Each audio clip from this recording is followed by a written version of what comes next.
போன வீடியோஸில் data types பற்றி நம்ம டீட்டெயில்ஸாக ஓரளவுக்கு பார்த்துருந்தோம். ஸோ இந்த வீடியோஸில் வேரியபிள்ஸ் பற்றி தான் பார்க்க போகிறோம்.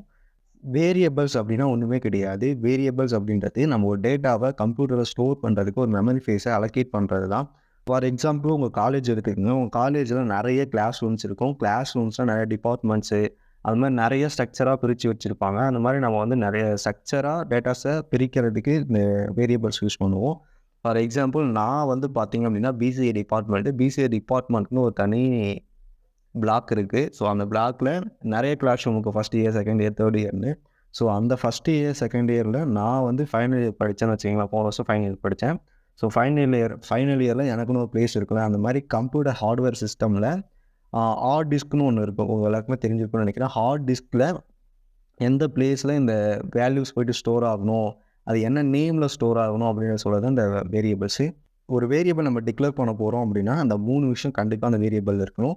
ஃபர்ஸ்ட் ஒன் பார்த்தீங்க அப்படின்னா டேட்டா டைப். ஸோ அந்த வேரியபிள் என்ன டேட்டா டைப்பில் இருக்குது அப்படின்றத நம்ம டிஃபைன் பண்ணணும். செகண்ட் பார்த்தீங்க அப்படின்னா வேரியபிள்ஸ்க்கு ஒரு நேம் இருக்கணும். அது வந்து யூனிக் நேமாக இருக்கணும். கீவேர்ட்ஸை யூஸ் பண்ணவே கூடாது. ரெண்டாவது இந்த கண்டிஷன் மீட் பண்ணணும். மூணாவது அதுக்கு ஒரு வேல்யூஸ் நம்ம கொடுக்கணும். அந்த வேரியபிள்ஸ்க்கு வேல்யூஸ் கொடுக்கணும்னாலும் ஒர்க் ஆகும், பட் வேல்யூஸ் கொடுக்கணும். இன்கேஸ் நம்ம வேல்யூஸே கொடுக்காம ஒரு வேரியபிள்ஸ் வச்சுருக்கோம் அப்படின்னா அதுக்கு வந்து நமக்கு வந்து வார்னிங் காட்டும். அந்த வேரியபிள்ஸ் நம்ம யூஸ் பண்ணவே வேணாம். ஏன்னா ரன்னிங் டைமை வந்து அது ஸ்லோ பண்ணும்.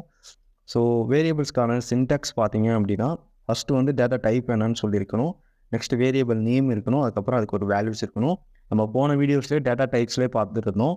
ஸோ ஃபஸ்ட்டு எடுத்தோன்னே என்ன கொடுத்துருப்போம், வேரியபிள்ஸ்க்கு முன்னாடியே டேட்டா டைப் என்னென்னு கொடுத்துருப்போம். அதுக்கப்புறம் வேரியபிள் நேம் சொல்லி கொடுக்கணும் அப்படின்னு சொல்லிட்டு பார்த்துருப்போம். ஸோ இதில் அடிஷ்னலாக நம்ம வந்து அந்த வேரியபிளுக்கு ஒரு வேல்யூஸை அசைன் பண்ணணும். இந்த 3 இது முடிச்சோன்னா நமக்கு வந்து வேரியபிள்ஸ்க்கான ஒரு எக்ஸாம்பிள் போட்டிருக்காங்க. இன்ட்டு வேர், கேரக்டர் ஏ, ஃப்ளோட் எஃப்எஃப் அப்படின்னு சொல்லிட்டு 3 variables, integer variable, character variable, float variable அப்படின்னு சொல்லிட்டு 3 வேரியபிள்ஸ் கொடுத்துருக்காங்க. 3 வேஸில் நம்ம வந்து வேரியபிள்ஸை அசைன் பண்ணலாம். என்னென்ன அப்படின்னு பார்த்தீங்க அப்படின்னா வேரியபிள் டிக்ளரேஷன் பண்ணலாம். வேரியபிள் டெஃபினேஷன், வேரியபிள் இனிஷியலேஷன் அப்படின்னு சொல்லிட்டு 3 டைப்பில் பண்ணலாம். ஃபஸ்ட்டு வேரியபிள் டிக்ளரேஷன் அப்படின்னா வேரியபிளை நம்ம டிக்ளேர் பண்ணணும்.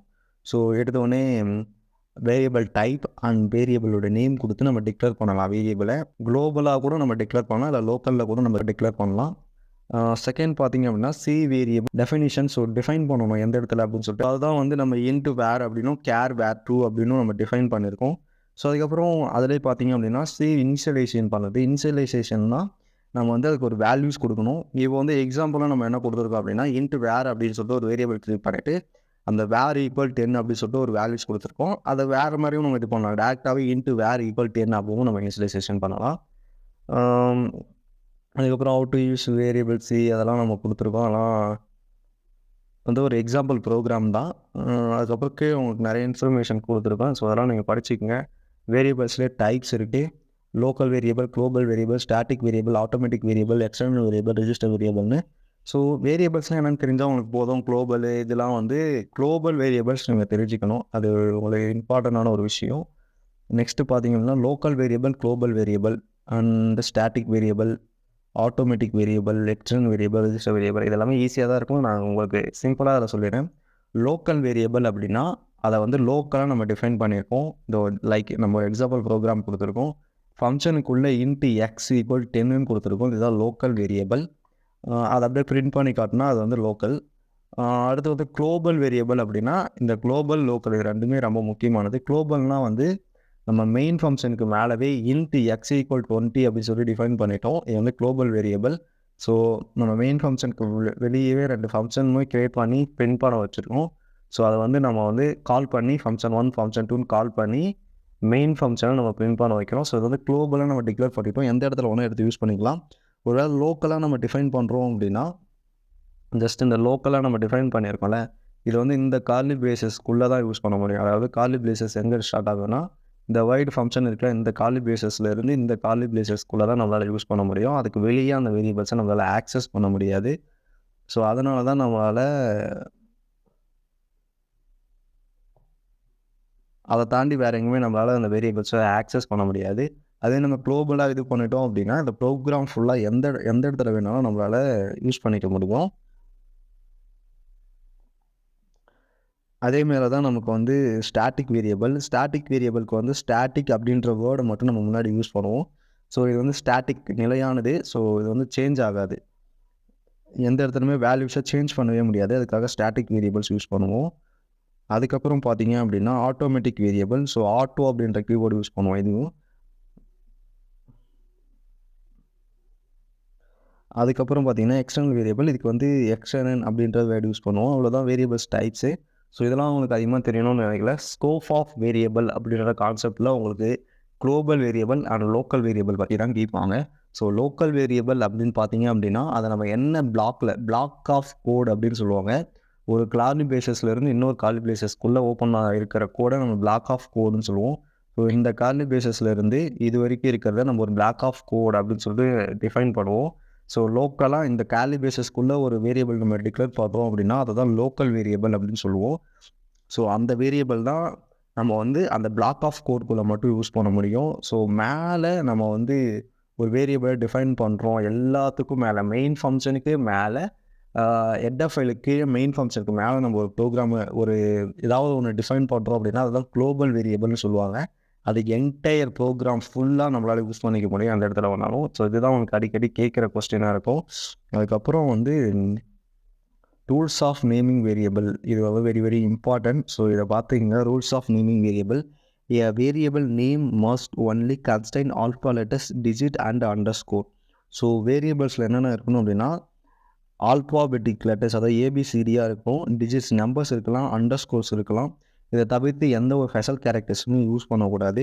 A variable name start with an alpha letters or underscore only.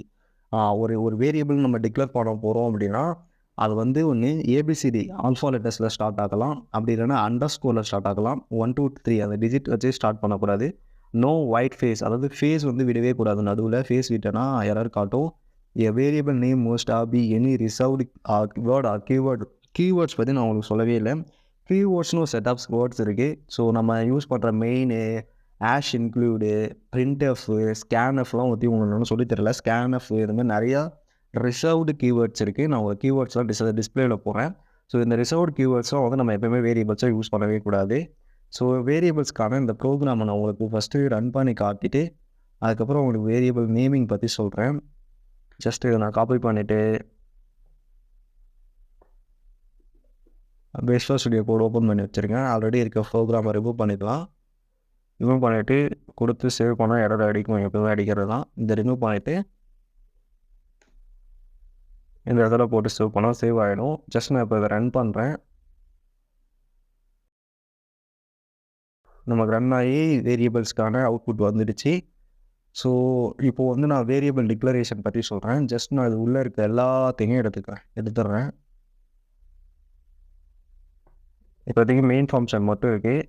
So நம்ம இன்டீஜரில் ஒரு வேரியபிள் க்ரியேட் பண்ண போகிறோம். இப்போதைக்கு இன்ட் அப்படின்னு போட்டுக்கலாம். இன்டீஜர் வேரியபிள் அப்படின்றதால இன்ட்டு நான் 1ன்னு கொடுக்குறேன். சேவ் பண்ணால் நமக்கு எரர் அடிக்கும். பாருங்கள் எரர் வருதா? என்னென்னு வச்சு பார்த்தோன்னா டிஃபைன் வேர் இஸ் அன்இனிஷியலைஸ்டு அப்படின்னு வருது. ஸோ ஏன்னா ஐடென்டிஃபையர் எரர் வருது. ஸோ இந்த இடத்துல ஐடென்டிஃபையர் எரர் வருது. ஸோ இதை நம்ம ரிமூவ் பண்ணிவிட்டு ஏ அப்படின்னு கொடுத்தோன்னா நமக்கு எந்த எரருமே இருக்காது. ஓகேவா? ஏ அப்படின்னு கொடுத்தோன்னா நமக்கு எந்த எரருமே இருக்காது. ஸோ ஃபஸ்ட்டு எடுத்தோடனே என்ன லெட்டராக இருக்கணும்? ஒன்று ஆல்ஃபாபெட்டிக் லெட்டராக தான் இருக்கணும் அப்படின்னு சொல்லிட்டாங்க. ஸோ அதனால் நம்ம ஏ அப்படின்னு கொடுத்துக்கலாம். ஏக்கு அப்புறம் நம்ம அண்டர்ஸ்கோர் கொடுக்கலாம். அண்டர்ஸ்கோர் கொடுத்துட்டு பி கொடுத்தோன்னா நமக்கு எரர் வராது. சேவ் பண்ணால் நமக்கு எந்த எரருமே வராது.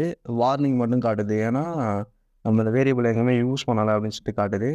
இதுவே நான் அந்த அண்டர்ஸ்கோர் எடுத்துகிட்டு ஃபேஸ் கொடுத்துட்டு சேவ் பண்ணோம் அப்படின்னா நமக்கு எரர் அடிக்கும்.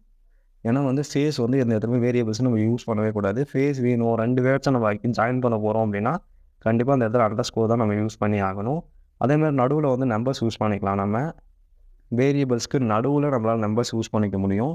இதுவே நான் இந்த ஏவை எடுத்துகிட்டு ஸ்டார்டிங்மே நம்பர் யூஸ் பண்ணோம் அப்படின்னா அது வேரியபிளாக எடுத்துக்கப்படாது. அது வந்து எரர் தான் அடிக்கும். அதே மாதிரி நம்ம வந்து மெயின் அப்படின்னு சொல்லிட்டு ஒரு இது பார்த்துருப்போம். இப்போ மெயின் அப்படின்றத நான் உங்களுக்கு இதுவாக வச்சேன் அப்படின்னா ஆக்சுவலாக ஒர்க் ஆகக்கூடாது. மெயின் அப்படின்றது கீவேர்ட். ஸோ நம்ம பிரிண்ட் ஒர்க் ஆகுதான்னு பார்க்கலாம். பிரிண்ட்எஃப்னு நம்ம வேரியபிள் வச்சனாலும் இங்கே ஒர்க் ஆகுது. ஆக்சுவலாக ஆனால் இந்த மாதிரி வைக்கவே கூடாது. பிரிண்ட் அப்படின்னு வச்சோம் அப்படின்னா நமக்கு கன்ஃபியூஷன் ஆகிடும். நம்ம வேரியபிளை பிரிண்ட் பண்ண சொல்லும் போது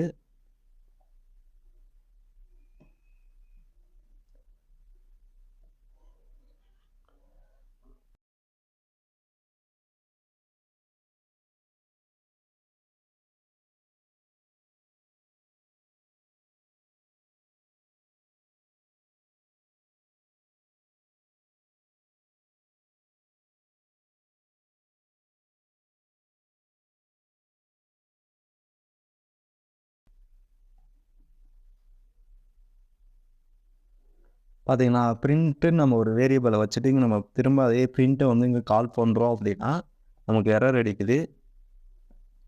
ஸோ இந்த மாதிரி நம்ம பிரிண்ட்டு, மெயின் இந்த மாதிரி கீவேர்ட்ஸ்லாம் நம்ம யூஸ் பண்ணவே கூடாது வேரியபிள் நேமிங்கில். வேரியபிள் நேம்ஸ் எப்படி இருக்கணும் அப்படின்னா ஃபஸ்ட்டு லெட்டர் ஆல்ஃபாபெட்டிக்காக இருக்கணும், இல்லை அண்டர்ஸ்கோராக இருக்கணும். அண்டர்ஸ்கோர் வச்சு நம்ம ஸ்டார்ட் பண்ணாலும் எந்த எரருமே நமக்கு அடிக்காது. ஓகேவா? ஃபஸ்ட்டு லெட்டர் ஆல்ஃபாபெட்டிக் இல்லை அண்டர்ஸ்கோராக இருக்கணும். நடுவில் நம்ம வேணால் செகண்ட் லெட்டர், தேர்ட் லெட்டர்ஸில் வந்து நம்பர் யூஸ் பண்ணிக்கலாம். ஃபஸ்ட் லெட்டர் மட்டும் நமக்கு அண்டர்ஸ்கோர் இல்லை ஆல்ஃபாபெட்டிக்காக மட்டும்தான் இருக்கணும். நம்பர்ஸில் ஸ்டார்ட் ஆகக்கூடாது. நடுவில் ஒயிட் ஃபேஸ் விடக்கூடாது. அதே மாதிரி பார்த்தீங்க அப்படின்னா கீவேர்ட்ஸை நம்ம வந்து வேரியபிள்ஸ் நேமாக வைக்கக்கூடாது. இதுதான் வேரியபிள்ஸ் வந்து நேமிங் பண்ணுறதுக்கான ரூல்ஸ். இதெல்லாமே நல்லா ஞாபகம் வச்சுக்கோங்க. இப்போது நம்ம இந்த இடத்துல அண்டர்ஸ்கோர் ஏ கொடுத்தோம் அப்படின்னா நமக்கு எரர் வராது. சேவ் பண்ணிட்டு நம்ம ரன் பண்ணலாம். Compiling error.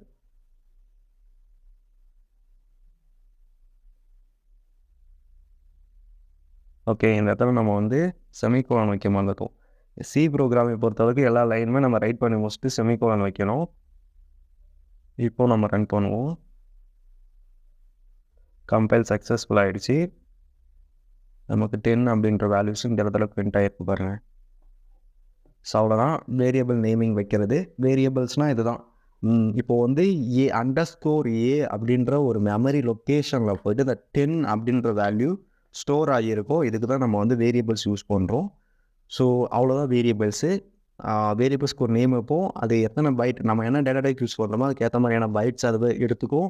அதுக்கப்புறம் types of variable, global variable, local variable, external, static, இப்போ வந்து ஆட்டோ அப்படின்னு சொல்லிட்டு நிறைய டைப்ஸ் ஆஃப் வேரியபிள்ஸ் இருக்குது. இது எல்லாத்துக்குமான பிடிஎஃப் உங்களுக்கு கீழே நான் கொடுத்துருப்பேன். ஸோ அதை யூஸ் பண்ணி நீங்கள் படிச்சுக்கலாம். நெக்ஸ்ட் வீடியோஸில் இன்னும் நிறைய இன்ஃபர்மேஷன் பார்க்கலாம். Tata, bye bye.